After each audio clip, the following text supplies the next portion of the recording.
بسم اللہ الرحمن الرحیم۔ میں صبح سے بھوکی تھی، پیٹ میں کچھ بھی نہیں گیا تھا۔ ایسے محسوس ہو رہا تھا کہ آنتیں ابھی باہر کو ابل جائیں گی۔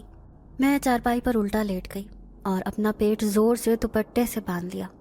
مجھے بہت زیادہ بھوک لگتی تھی، ویسے بھی بڑھنے کی عمر تھی تو اس عمر میں زیادہ ہی کھانا کھانے کو دل مچلتا تھا۔ اس وقت میں 14 سال کی تھی اور مجھ پر ظلم کی انتہا کی جا چکی تھی۔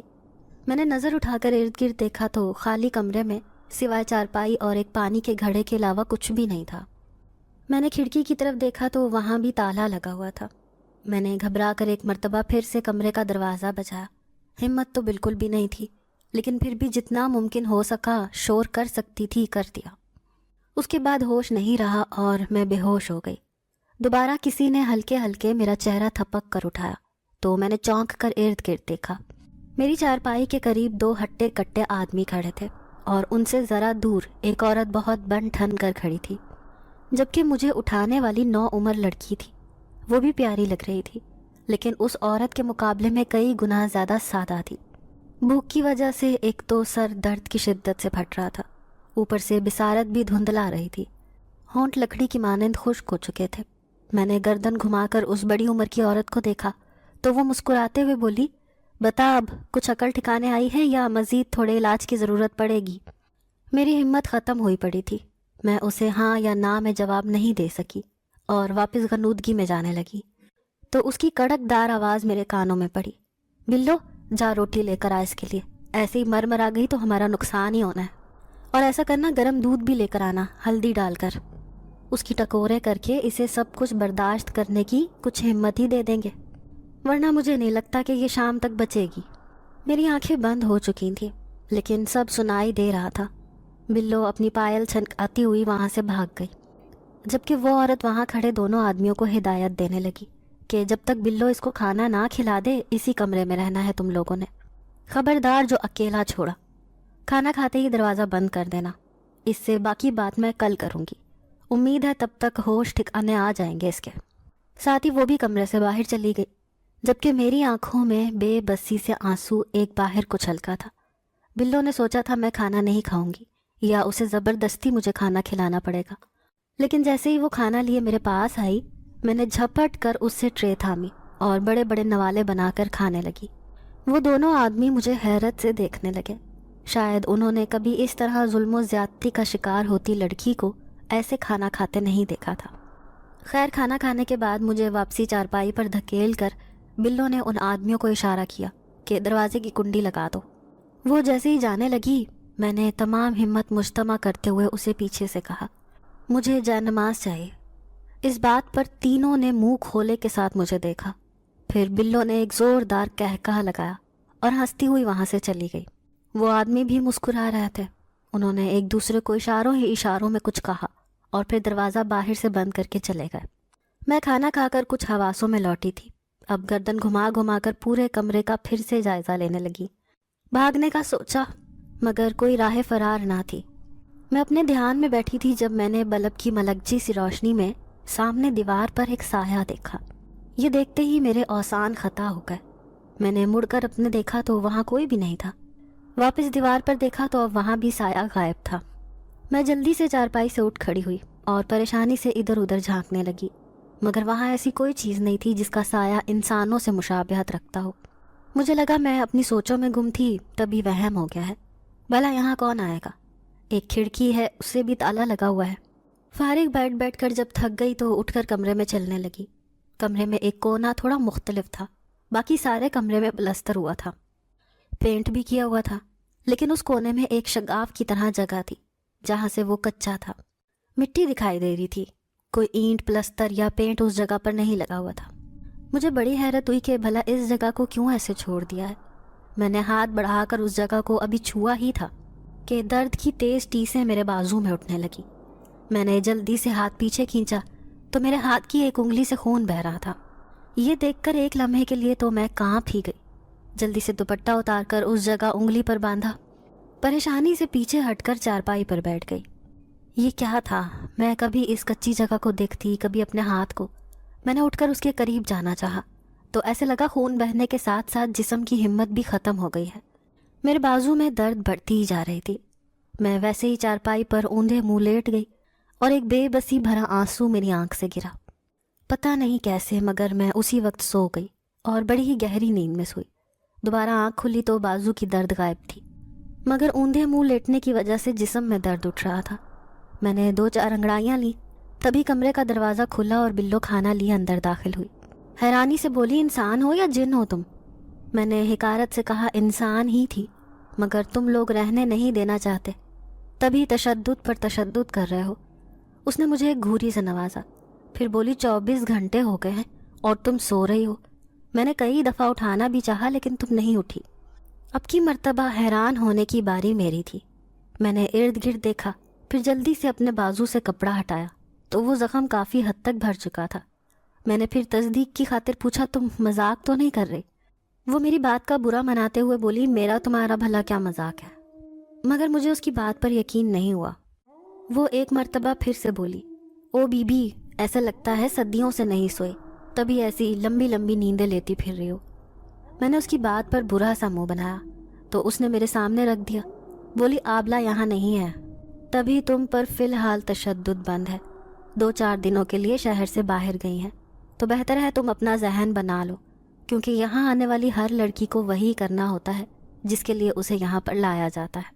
تم کوئی انوکھی نہیں ہو، تم بھی ہمارے جیسی ہی ہو اور ہمارے جیسا کام ہی کرنا ہے تمہیں، تو اچھا ہے کہ آبلہ کے آنے سے پہلے پہلے ہاں کر لو، ورنہ اگر وہ واپس آ گئی اور تم نہیں مانی تو پھر زندگی زیادہ مشکل ہو جائے گی۔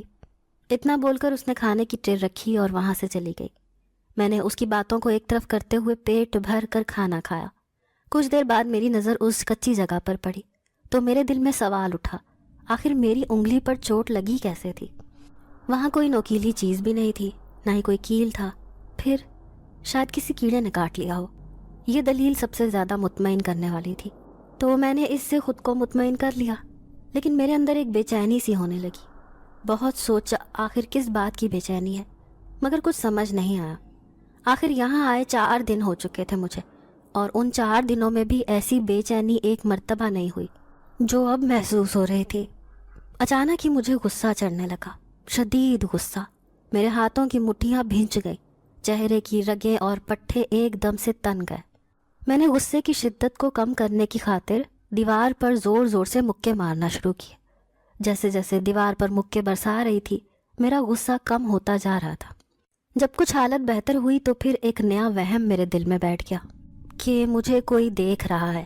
کمرہ بالکل خالی تھا، سامان سے بھی اور انسانوں سے بھی، لیکن پھر بھی ایسے ہی لگ رہا تھا جیسے کوئی مسلسل مجھے پر تاک لگائے مجھے تکنے میں مصروف ہے۔ یہ دیکھ کر میری بے چینی، غصہ ایک دم سے دوبارہ ابھر آیا اور میں اونچا اونچا رونے لگی۔ یہ کیفیت بہت بری تھی، بہت زیادہ بری۔ میں نے بلو کو پکارا، مگر یہ کمرہ باقی رہائشی علاقے سے دور ایک کونے پر بنا ہوا تھا۔ مجھے پہلے یہاں سے ایک مرتبہ بھی خوف نہیں آیا تھا، لیکن اب آ رہا تھا۔ بہت زیادہ ڈر لگ رہا تھا۔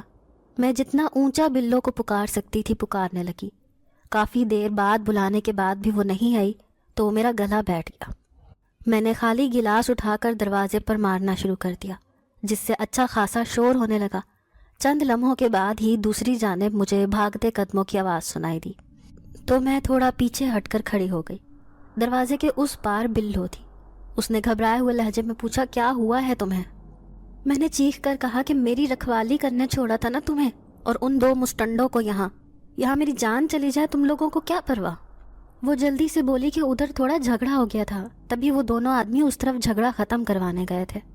اتنا کہتے ہوئے وہ ایک دم سے رک گئی، پھر طنزیہ نگاہوں سے پوچھا، تمہیں کیوں جان کی پرواہ ہونے لگی؟ تم تو یہی چاہو گی کہ مر جاؤ، اس کام سے تو مرنا بہتر ہے۔ میں نے نفی میں سر ہلایا اور اس کے بالکل قریب جا کر کھڑی ہو گئی۔ وہ میرے گھبرائے ہوئے چہرے کو دیکھتے ہوئے بولی، بتاؤ کیا مسئلہ ہے، کیوں اتنا شور کر کے یہ کمرہ سر پر اٹھا لیا تھا؟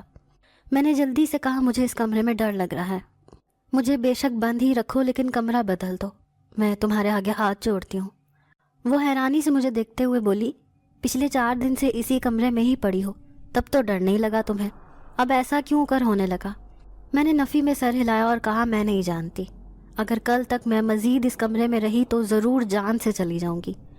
میں مرنا چاہتی ہوں مگر ایسی خوفناک اور بھیانک موت نہیں جس کا مجھے خود نہیں پتا کہ مجھے کیا ہو رہا ہے۔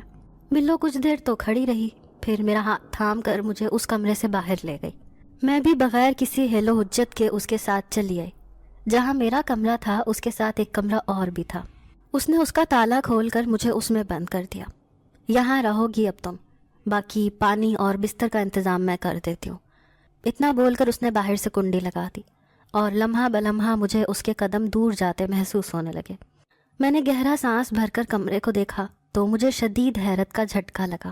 وہ بالکل پہلے کمرے جیسا تھا۔ اس کی وہ دیوار بھی ویسی تھی جس میں سے تھوڑی مٹی باہر کو جھانک رہی تھی۔ وہ دونوں کمرے ایک ہی طرز پر بنائے گئے تھے۔ میں گہرا سانس بھر کر رہ گئی۔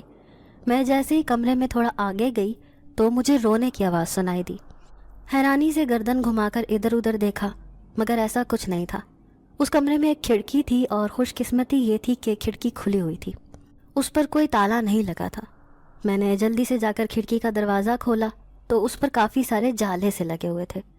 گرد بھی ہٹی ہوئی تھی مگر میں نے اسے نظر انداز کر کے دروازہ کھولا تو سامنے ایک باغ تھا۔ لوہے کی چھوٹی چھوٹی سلاخوں سے مجھے وہ باغ بڑا واضح دکھائی دے رہا تھا۔ میں نے سر کو سلاخوں کے ساتھ اچھی طرح سے ٹکا کر ارد گرد دیکھا تو مجھے ایک درخت کے پاس ایک لڑکی بیٹھی دکھائی دی جس نے میری جانب پشت کی ہوئی تھی اور وہ گھٹنوں پر سر دیے ہچکیوں سمیت رو رہی تھی۔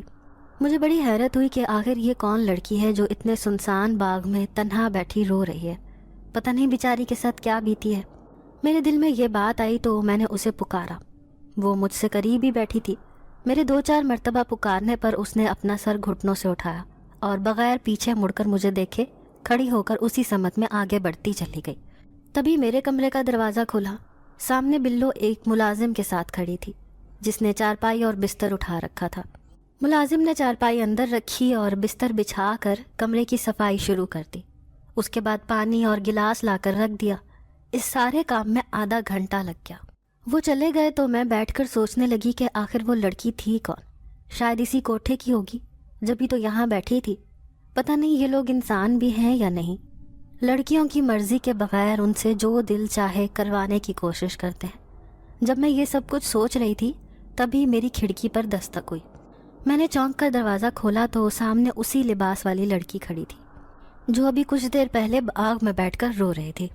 میں نے دیکھا وہ لڑکی بالکل بھی خوبصورت نہیں تھی۔ اچانک سے میرے دل میں خیال آیا کہ یہ تو بالکل بھی خوبصورت نہیں ہے، پھر اسے کیوں یہاں پر رکھا ہوا ہے؟ اس کا تو رنگ بھی کالا ہے۔ اس کے علاوہ بھی نہ جانے کیا کچھ میں نے دل میں سوچا۔ تبھی وہ لڑکی بولی، ایسے کیوں دیکھ رہی ہو مجھے؟ میں اس کوٹھے کی نہیں ہوں۔ پھر کون ہو تم؟ میں نے بات آگے بڑھانے کی غرض سے پوچھا تو وہ چپ کر گئی۔ پھر بولی کہ بتا دیا تو ہضم نہیں ہوگا تم سے۔ خیر کیا تم مجھ سے دوستی کرو گی؟ اس نے دوستی کے لیے ہاتھ آگے بڑھایا مگر میں نے بالکل بھی اس کا ہاتھ نہیں تھاما۔ اسے دیکھ کر میرے محسوسات بڑے عجیب ہو گئے تھے۔ وہ لڑکی اپنا ہاتھ پیچھے کرتے ہوئے بولی، بے شک تم مجھ سے دوستی نہ کرو مگر میں تمہاری مدد ضرور کروں گی کیونکہ مجھے بھی تمہاری مدد چاہیے۔ کرو گی میری مدد؟ میں نے کہا، کیا تمہیں لگتا ہے میں کسی کی مدد کرنے کی حالت میں ہوں؟ یہ کہہ کر میں نے ٹھک سے کھڑکی کا دروازہ بند کر دیا۔ مجھے اس لڑکی سے خوف آ رہا تھا جو میرے جسم کے ایک ایک حصے میں سما چکا تھا۔ کھڑکی بند کرتے ہی میں نے دوبارہ سے کھولی تو اب وہاں پر کوئی بھی موجود نہیں تھا۔ کھڑکی بند کرنے اور کھولنے میں مجھے صرف 1-2 سیکنڈ کا ہی وقت لگا تھا۔ جب مجھے وہاں پر کوئی بھی دکھائی نہیں دیا تو ایک سکون سا پورے جسم میں اتر گیا۔ میں واپس آ کر بستر پر بیٹھ گئی۔ تبھی میری نظر اس دیوار کے قریب فرش پر پڑی جہاں تھوڑا سا کونا کچا تھا۔ ادھر نیچے ایک جائے نماز بچھی ہوئی تھی۔ مجھے بڑی خوشی ہوئی کہ چلو دیر سے ہی صحیح، بلو نے میری بات مان کر مجھے جائے نماز لا دی۔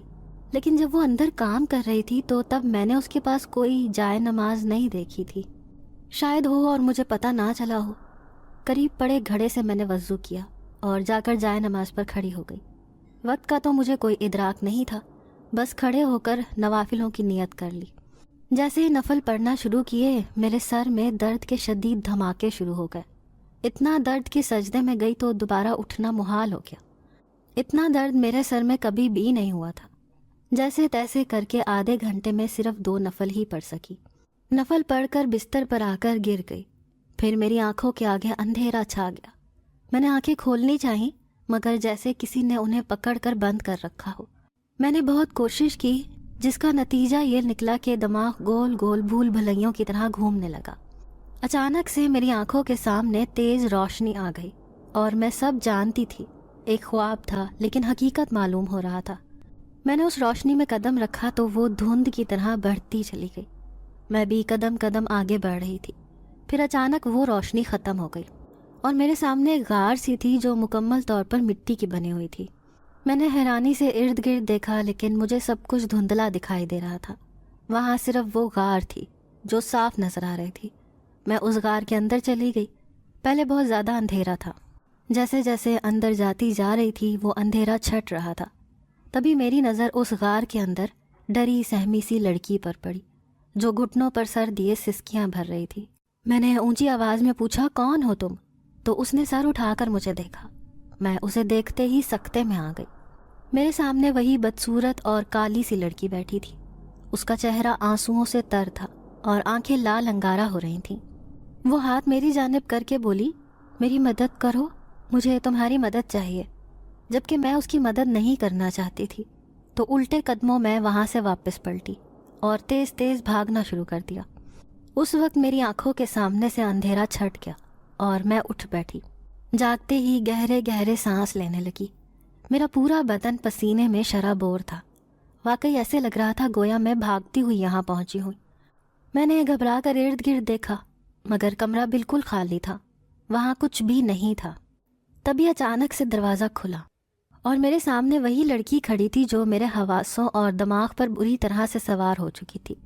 میں نے گھبرا کر اسے دیکھتے ہی چارپائی سے چھلانگ لگائی اور کمرے کے ایک کونے میں جا کر کھڑی ہو گئی۔ میں اس سے دور جانا چاہتی تھی مگر وہ کمرے میں آ گئی۔ اس نے ٹرے تھام رکھی تھی۔ بستر پر ٹرے رکھتے ہوئے بولی، میں تمہارے لیے کھانا لائی ہوں، کھا لو۔ میں نے سختی سے پوچھا، تم یہاں کیا کر رہی ہو؟ بلو کہاں ہے؟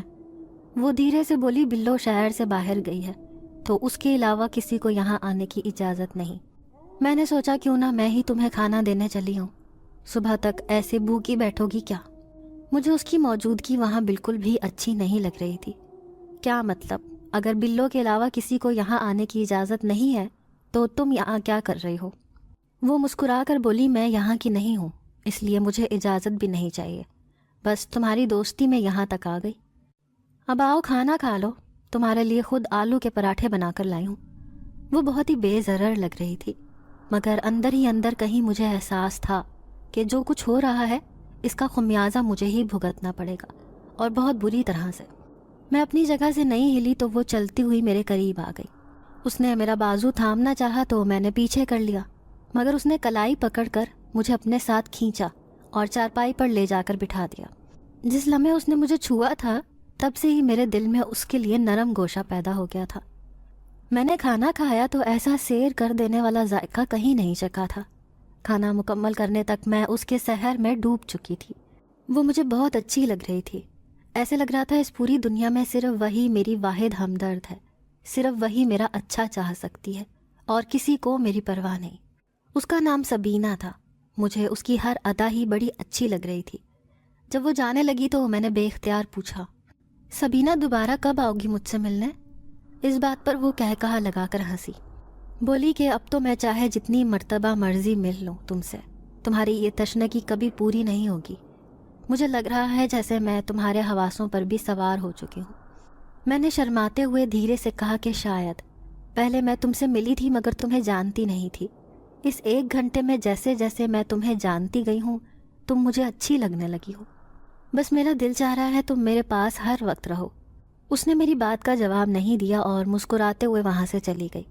سبینہ کے جانے کے بعد میں حیرانی سے سوچنے لگی، آخر اس میں ایسا کیا تھا کہ میں اس حد تک متاثر ہو گئی ہوں؟ کوئی خوبی بھی تو ہو، نہ شکل و صورت نہ ہی آواز، پھر آخر ایسا کیا تھا؟ یہ سوچتے ہوئے مجھے اس سے ایک دم کراہیت محسوس ہوئی اور میں نے سر جھٹک دیا کہ وہ اس قابل نہیں ہے کہ میں اسے پسند کروں۔ وہ تو شاید وقتی جذبہ تھا۔ وہ کھانا لائی تھی میرے لیے۔ مجھ پر جو بھی سحر چھایا تھا وہ سبینہ کے جاتے ساتھ ہی ختم ہو گیا اور میں واپس اس کے لیے برا سوچنے لگی۔ وہ مجھے بالکل بھی اچھی نہیں لگتی تھی۔ اب اگر اس نے مجھ سے کوئی بات وغیرہ کرنے کی کوشش کی تو صاف منع کر دوں گی، مجھ سے بات مت کیا کرو، میں تمہیں نہیں جانتی، نہ ہی مجھے یہاں پر رہنا ہے اور نہ ہی کسی کی ہمدردیاں سمیٹنے کی ضرورت ہے۔ میں ایسی بالکل بھی نہیں تھی، لیکن پتہ نہیں کیوں سبینہ کے معاملے میں اتنی سخت کیسے ہو گئی تھی۔ اسے دیکھ کر میرے اندر کوئی ڈر سا جاگ جاتا تھا، جیسے وہ میرے آگے چل کر اچھی ثابت ہونے والی نہیں ہے۔ میں یہاں پر بیچی گئی تھی، میرے باپ نے دوسری شادی کر لی تھی اور ماں بہت عرصہ پہلے مر چکی تھی۔ باپ نے دوسری شادی کی تو ان کی نئی بیوی نے پہلے تو مجھے رکھنے سے انکار کر دیا کہ میں کسی اور کی اولاد نہیں پالوں گی، لیکن ابا کے کہنے پر مجبوراً مجھے رکھنا پڑا۔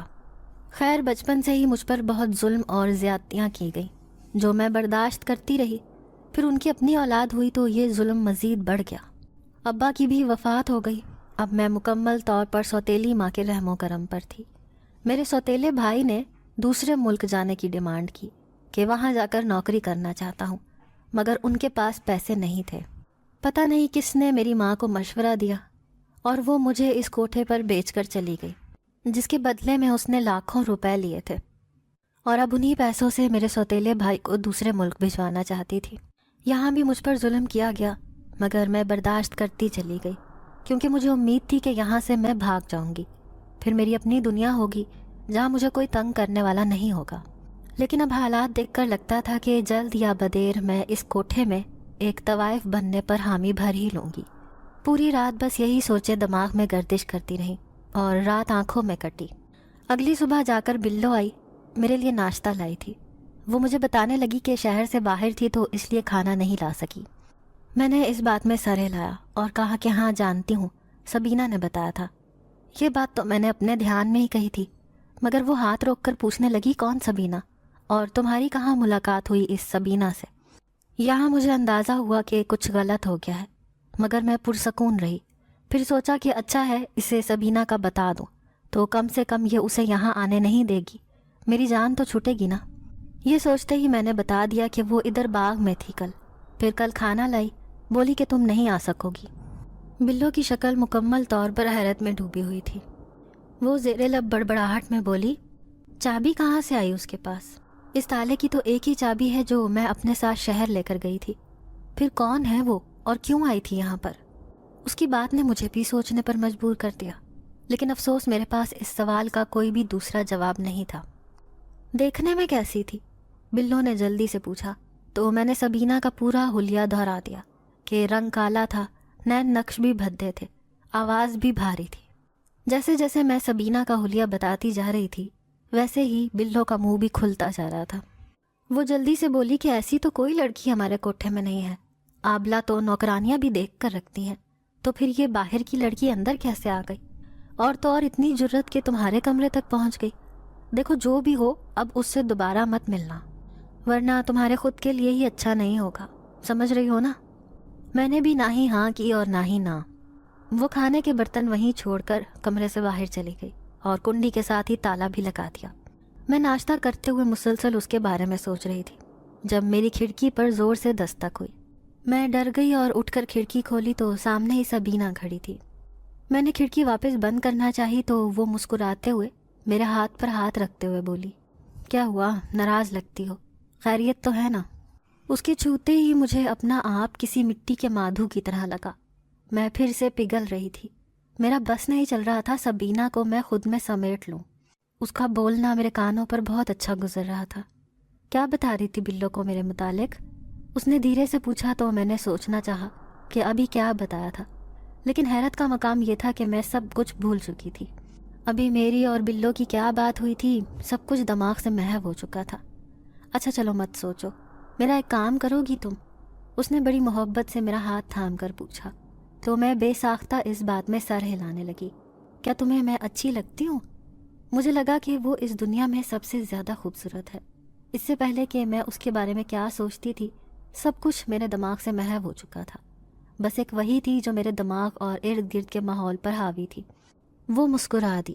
اس نے مجھے ایک ویلوٹ کا تھیلا دیا، کہا کہ رات کو 12 بجے یہ تھیلا کھولنا، اس میں کچھ ایسا ہے جس سے تم میری مدد کر سکتی ہو، بتاؤ کرو گی نا میری مدد؟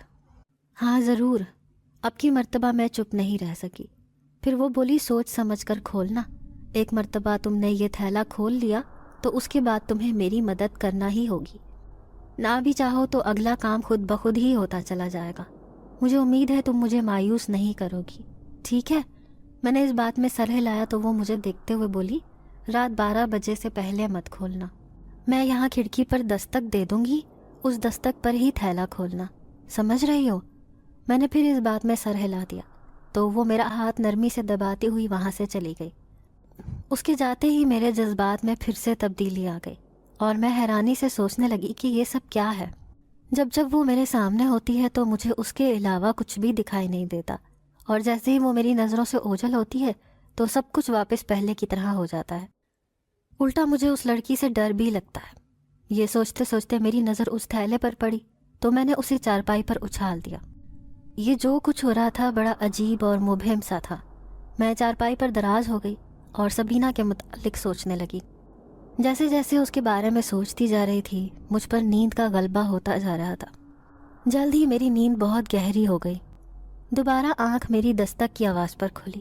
میں نے بوجھل آنکھوں سے ارد گرد دیکھا تو یہ دستک میری کھڑکی پر ہو رہی تھی۔ اسی وقت میرے دماغ میں ایک دھماکہ سا ہوا کہ سبینہ نے کہا تھا کہ جب کھڑکی کے دروازے پر دستک ہو تو اس وقت تم نے وہ تھیلا کھولنا ہے۔ اس سے زیادہ مجھے کچھ سوچنے کا موقع ہی نہیں ملا۔ میں نے چارپائی پر نگاہ دوڑائی تو سامنے ہی وہ ویلوٹ کا تھیلا پڑا ہوا تھا۔ میں نے ہاتھ بڑھا کر اسے اپنے ہاتھ میں لیا، ڈوری کھول کر اس میں پڑی چیز باہر نکالی تو وہ ایک شیشہ تھا۔ حیرانی سے شیشے کو چہرے کے قریب کیا تو میرا چہرہ بدلنے لگا۔ دیکھتے ہی دیکھتے ایسا لگا جیسے میں نے سبینہ کی تصویر کو ہاتھ میں تھام رکھا ہے۔ مجھے اس سے بہت کراہیت آئی تو جلدی سے وہ واپس ڈال دیا۔ سوچا پتہ نہیں یہ شیشہ بھیجنے کی کیا وجہ تھی، اب اس سے میں کیا مدد کر سکتی ہوں اس میڈم کی۔ نیند تو میری پوری ہو چکی تھی تو بس ویسے ہی باتیں سوچتے باقی وقت بھی گزر گیا۔ فجر کی اذان کے ساتھ ہی مجھے نیند آ گئی۔ تبھی بلو میرے کمرے میں آئی۔ میں کروٹ کے بل سو رہی تھی۔ اس نے کہا چلو آبلا واپس آ گئی ہیں، تم سے ملنا چاہتی ہیں اور تمہارا فیصلہ جاننا چاہتی ہیں۔ بہتر یہی ہے کہ تم ہاں کہہ دینا، کیونکہ یہاں انکار کی کوئی گنجائش نہیں ہوتی۔ اگر تم انکار کرو گی تو تب تک اسی کال کوٹھڑی جیسے کمرے میں گلتی سڑتی رہو گی، جب تک تمہارا انکار تمہارے اقرار میں نہیں بدل جاتا۔ سن رہی ہو نا؟ بہتر ہے ہاں کہہ دینا۔ اب اٹھو، پھر آبلا نے محفل کی تیاریاں بھی کرنی ہیں۔ میں ہنوز لیٹی رہی تو اس نے آگے بڑھ کر میرا ہاتھ تھاما اور اٹھانا چاہا تو مجھے دیکھ کر وہ چیختی ہوئی پیچھے ہوئی۔ اس کی چیخ پر میری نیند بھی بھگ سے اڑ گئی اور میں پریشان نگاہوں سے اسے دیکھنے لگی تاکہ مجھے بتا سکے کہ ایسا کیا دیکھ لیا ہے اس نے مجھ میں۔ وہ چیخیں مارتی ہوئی دور ہوتی جا رہی تھی۔ اس کی چیخیں سن کر وہ دونوں آدمی بھی اندر آ گئے، مجھے دیکھ کر ٹھٹک کر رکے۔ پھر ایک آدمی نے میرا ہاتھ پیچھے کر کے پکڑ لیے اور دوسرا مجھ پر بندوق تان کر بولا، کہاں ہے وہ لڑکی اور تم یہاں اس کی جگہ پر کیسے آئی ہو؟ میں نے حیرانی سے ان دونوں آدمیوں کو گھورتے ہوئے پوچھا کہ اندھے تو نہیں ہو گئے ہو؟ میں ہی ہوں نتاشا، جسے اتنے دنوں سے تم لوگوں نے جانوروں کی طرح ایک کمرے میں بند کیا ہوا ہے۔ بلو تم ہی انہیں بتاؤ۔ مگر بلو خود مجھے سہمی ہوئی نگاہوں سے دیکھ رہی تھی۔ سبینہ نام ہے نا تمہارا؟ مجھے نتاشا نے بتایا تھا۔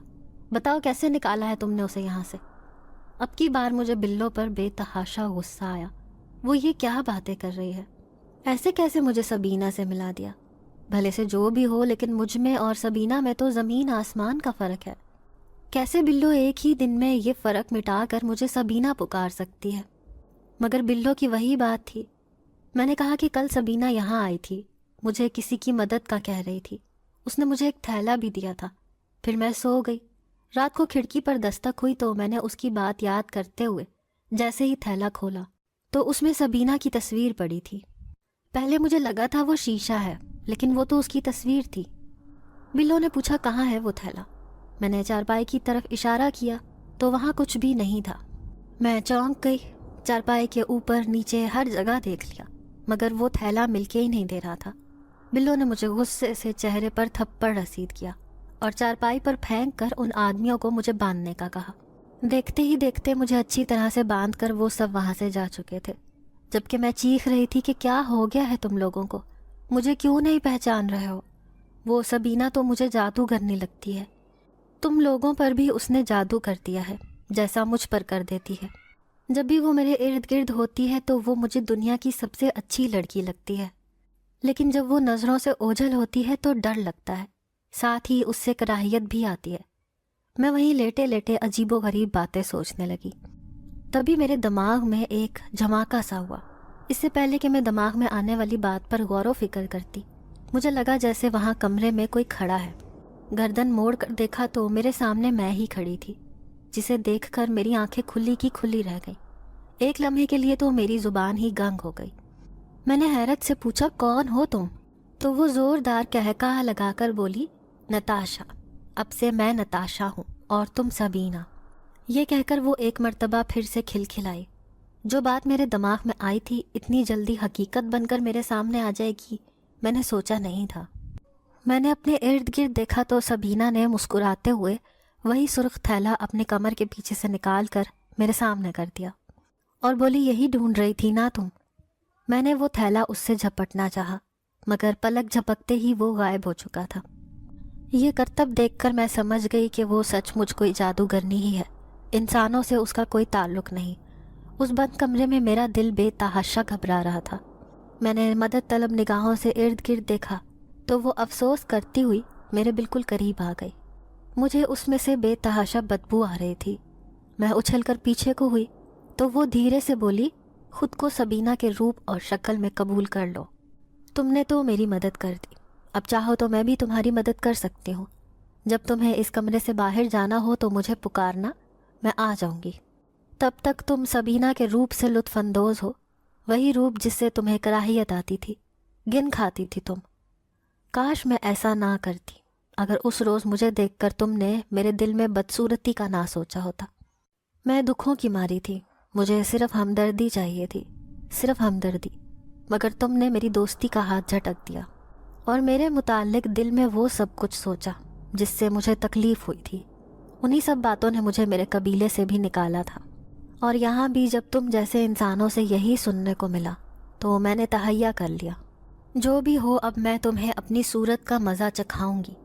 تم بھی تو جانو بدصورت ہونا کتنا مشکل کام ہے۔ تمہیں تو اچھی صورت مل گئی، اس کا مطلب یہ نہیں کہ کالی رنگت اور بھدے نین نقش کا تم مذاق اڑاؤ۔ خیر، سبق تو میں نے تمہیں سکھا ہی دیا ہے، اب اگر میری ضرورت ہو تو پکار لینا، آخر تمہارا احسان ہے مجھ پر۔ تم نے مجھ سے وہ کروا لیا جو میں صرف سوچ سکتی تھی۔ لیکن دیکھو، آج میرے پاس حسین چہرہ ہے۔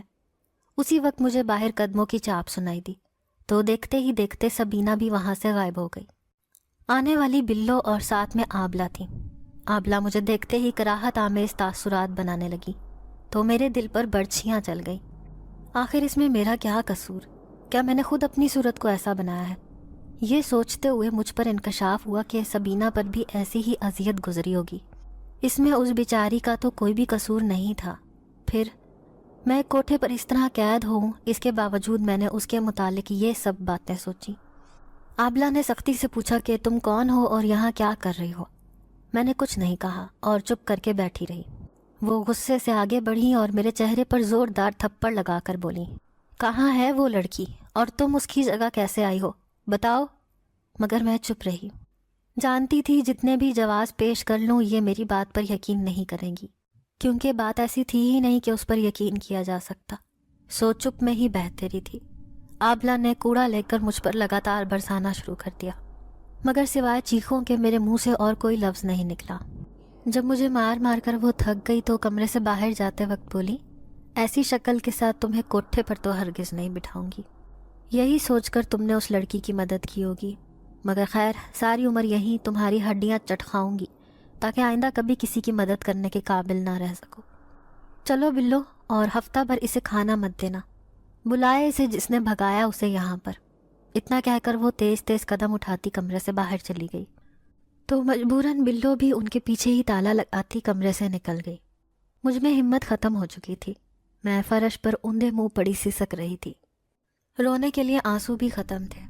اسی طرح مجھے وہاں پڑے پڑے کافی دیر ہو گئی۔ میں نے اٹھنا چاہا تو مجھ سے ایک ہی ہاتھ کی دوری پر ایک چھوٹا سا گول شیشہ پڑا تھا۔ شاید وہ شیشہ آبلہ کے کپڑوں سے مجھے مارتے وقت ٹوٹ کر نیچے گرا تھا۔ ہاتھ بڑھا کر میں نے وہ شیشہ اٹھایا، لیکن جیسے ہی اپنا چہرہ دیکھا تو میری رہی سہی امیدیں بھی ختم ہو گئیں۔ میں حقیقتاً سبینہ کے رنگ و روپ میں تھی۔ میں نے ہاتھ لگا کر چہرے کا ایک ایک نقش ٹٹولا، مگر وہاں سب کچھ بدلا ہوا تھا۔ میرا حسین چہرہ واحد ایسی چیز تھی جس پر میں غرور کر سکتی تھی، یا جسے آئینے میں دیکھ کر میرے اندر ایک خوشی کی لہر دوڑ جایا کرتی تھی۔ اس حسین چہرے کی بنا پر ہی تو مجھے بیچنے کے لاکھوں روپے میری سوتیلی ماں کو ملے تھے۔ کیا دکھ ہی میری زندگی میں لکھے ہیں، یہ سوچتے ہوئے میں نے شیشہ زور سے مٹھی میں تھام لیا۔ کچھ دیر بعد درد ہوئی تو ہاتھ کھولا جو مکمل طور پر خون میں بھر چکا تھا۔ شیشے کو دور اچھال کر میں نے دیوار سے ٹیک لگائی اور بے بسی سے گھٹنوں پر سر رکھ کر رونے لگی، مگر آنسو نہیں بہہ رہے تھے۔ آج میرا دل رو رہا تھا جسے میں چپ کروانے کی سکت بھی نہیں رکھتی تھی۔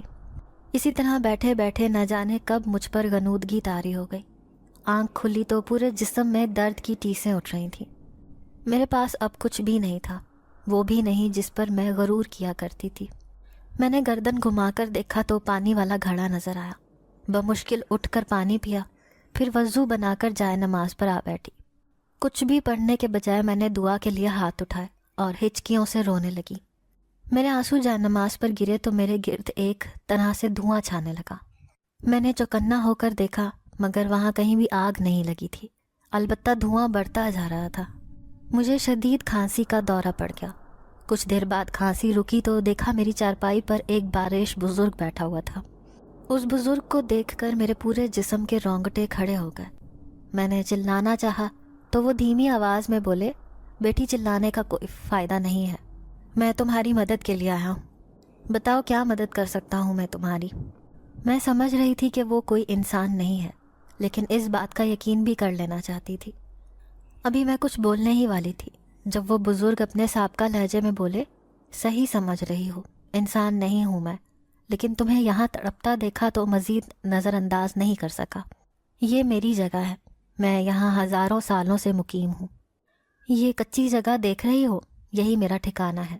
میں نے تمہاری اور اس بچی کی ساری گفتگو سنی اور جو ہوا وہ سب کچھ دیکھا بھی تھا۔ خیر یہ تو تم دونوں ہی بہتر سمجھ سکتی ہو کہ کیا ہونا چاہیے تھا اور کیا نہیں، لیکن اب تمہارے آنسو میری جائے نماز پر بہے تو مجھے لگا کہ ایسی عبادت کا کیا فائدہ اگر میں خلق خدا کی خدمت ہی نہ کر سکوں تو۔ اب بتاؤ کیا چاہتی ہو، تمہیں اپنا آپ واپس چاہیے یا جو بھی تم کہو، میں حاضر ہوں۔ مجھے واقعی میں لگا کہ اب میری ساری پریشانیاں ختم ہو جائیں گی۔ اس سے پہلے کہ میں کچھ کہتی وہ بول اٹھے، سبینہ میری ہی بیٹی ہے، میں بھی تمہارا قصوروار ہوں، اگر اپنی بیٹی کا ساتھ دیا ہوتا تو آج تم اس طرح نہ ہوتی۔ بزرگ کی اس بات نے مجھے چونکنے پر مجبور کر دیا۔ میں نے جلدی سے پوچھا کیا مطلب ہے آپ کا؟ تو وہ بولے کہ ہمارے قبیلے میں وہی مانا جاتا ہے جو سردار کہتے، اور بدقسمتی سے میں اپنے قبیلے کا سردار ہی ہوں۔ مجھے یہ سن کر پہلے سے زیادہ بڑا جھٹکا لگا۔ وہ مسلسل بول رہے تھے، ہمارے قبیلے میں سبھی لوگ بہت خوبصورت ہیں، لیکن سبینہ کو کسی انسان نے اپنے چلے وغیرہ کے لیے اپنے قبضے میں کر لیا۔ ہم نے بہت کوشش کر کے اسے وہاں سے بچا تو لیا، لیکن اس کی شکل و صورت مکمل طور پر بدل چکی تھی، کیونکہ اس عامل نے اس سے کچھ شیطانی کام بھی کروائے تھے جو نہ چاہتے ہوئے بھی اسے کرنے پڑے۔ میرے قبیلے والوں کو ایسی بدصورت سردار کی بیٹی کسی طور پر بھی قبول نہیں تھی۔ وہ اسے بہت زیادہ تنگ کرتے تھے، جس کی وجہ سے یہ پریشان رہتی تھی۔ بالآخر سب قبیلے کے لوگوں نے فیصلہ کیا کہ ہم سبینہ کو اپنے ساتھ نہیں رکھنا چاہتے۔ ایک تو اس کی شکل و صورت ہم سے میل نہیں کھاتی، دوسرا یہ ایک ہندو عامل کے پاس رہ کر آئی ہے جس سے اس نے نہ جانے کیسے شیطانی کام کروائے ہیں۔ میری بچی بے قصور تھی، مگر قبیلے کے فیصلے کو مد نظر رکھتے ہوئے اسے وہاں سے بے دخل کر دیا گیا۔ اس روز وہ باغ میں بیٹھی اسی بات پر غمزدہ تھی تو اسے تم ملی تو یہ بہت خوش ہوئی، مگر تمہارے خیالات جان کر اس کی انا کو بہت گہری چوٹ پہنچی تھی۔ اس ہندو عامل کے ساتھ رہتے ہوئے اس نے کوئی عمل کر کے وہ شیشہ بنایا تھا، جسے دیکھتے ہی تمہاری شکل تبدیل ہو کر اس کے پاس چلی گئی اور اس کی شکل تمہارے پاس آ گئی۔ یہ اس کا بدلہ تھا۔ وہ بے قصور ہوتے ہوئے بھی سب کے اتاب کا نشانہ بن رہی تھی۔ خیر میں اسے سمجھا دوں گا، تم بس یہ بتاؤ کہ صرف تمہیں اپنی صورت واپس چاہیے یا سبینہ کو کوئی سزا بھی دینا چاہتی ہو۔ میں اس بزرگ کی باتیں سن کر جتنا حیران ہوتی کم تھی۔ اسی وقت وہاں سبینہ بھی آ گئی۔ وہ دکھی لگ رہی تھی۔ اس نے کچھ کہنا چاہا مگر سردار نے اسے چپ کروا دیا اور بولے، نہیں سبینہ، اب اگر تم بولی تو یہ قصہ میں اپنے ہاتھوں سے ختم کر دوں گا۔ تم نے اپنے قبیلے والوں کا بدلہ اس بچی سے لے کر اچھا نہیں کیا، وہ تو پہلے ہی دکھوں میں گھری ہوئی ہے۔ میں نے سردار کی بات سنی تو فیصلہ کرتے ہوئے اٹھ کھڑی ہوئی اور کہا کہ مجھے اپنی شکل و صورت واپس نہیں چاہیے، بس یہاں سے نکل کر عزت کی زندگی جینا چاہتی ہوں۔ میں اکیلی ہوں، اگر مجھے اپنی شکل و صورت واپس مل گئی تو ہر روز میرے ساتھ وہی ہوگا جو میری سوتیلی ماں نے کیا۔ ایسی صورت کے ساتھ میرا جینا تھوڑا آسان ہو جائے گا، بس مجھے یہاں سے نکال دیں۔ یہ شکل قابل قبول ہے، مگر میں گناہ کی زندگی جی کر اپنے دل کو ایسا سیاہ نہیں بنانا چاہتی ہوں۔ میری بات سن کر سبینہ رونے لگی۔ میں نے اسے چپ کروا دیا اور گلے لگا کر اس سے دوستی کر لی۔ آج اس بات کو بہت سال گزر چکے ہیں۔ میری شادی نہیں ہوئی، لیکن میں ایک الگ اپنے گھر میں رہتی ہوں۔ صبح سویرے کام پر نکلتی ہوں، دوپہر تک لوٹ جاتی ہوں۔ اتنی زیادہ زندگی گزرنے کے باوجود بڑے سکون میں ہوں۔ ادھر سپینہ کی بھی شادی ہو چکی ہے، اس کے قبیلے والوں نے اسے قبول کر لیا ہے۔ مجھے لگتا ہے مجھ جیسی لڑکی کے ساتھ یہی ہونا چاہیے تھا۔ کوٹھے میں ہونے کے باوجود میں کیسے غرور کر سکتی ہوں بھلا؟ جس شکل سے میں نے کراہیت کھائی تھی، آج اسی کے ساتھ جیتے ہوئے 20 سال گزر چکے ہیں، اور میری زندگی میں سکون کے علاوہ مجھے سبق بھی مل گیا ہے کہ جو ہے اس پر اترانے کا کوئی فائدہ نہیں، کیونکہ ہر عروج کو زوال ہے۔ لیکن اس روز کے بعد میری زندگی بہت سکون میں ہے۔ کوئی غرور نہیں، کوئی دنیاوی ڈر میرے ساتھ نہیں۔ ہاں، لیکن سبینہ اور اس کے والد کا ساتھ آج بھی میرے ساتھ ہے۔ ناظرین، اگر آپ کو آج کی یہ کہانی اچھی لگی ہو تو ویڈیو کو لائک ضرور کریں۔ اگر آپ کو ایسی دہشت ناک دل کو جکڑ دینے والی کہانیاں پسند ہیں تو ایسی ایک کہانی روزانہ سننے کے لیے ہمارے چینل کو سبسکرائب کریں۔ اجازت چاہتے ہیں، اللہ حافظ۔